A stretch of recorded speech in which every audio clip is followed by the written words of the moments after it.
আল্লাহর প্রিয় বান্দা-বান্দী রমজানের শেষ মুহূর্তে ইফতার সামনে নিয়ে আল্লাহ তাআলার কাছে দোয়া করবে।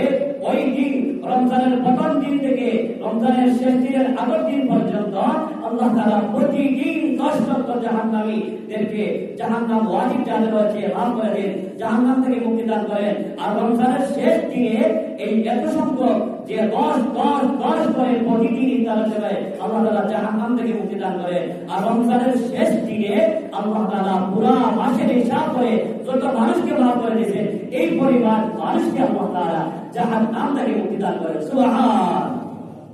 তাহলে প্রত্যেক দিন যদি 10 লক্ষ মানুষদেরকে আল্লাহ তাআলা জাহান্নাম থেকে মুক্তি দান করেন তাহলে 10 দিনে হবে 1 কোটি মানুষদেরকে আল্লাহ তাআলা জাহান্নাম থেকে মুক্তি দান করেন। সুবহান।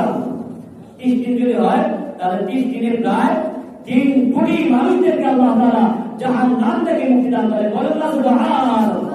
আর রমজানের শেষ দিন আরো একসাথে 3 কোটি মানুষদেরকে আল্লাহ তাআলা জাহান্নাম থেকে মুক্তি দান করেন। সুবহান।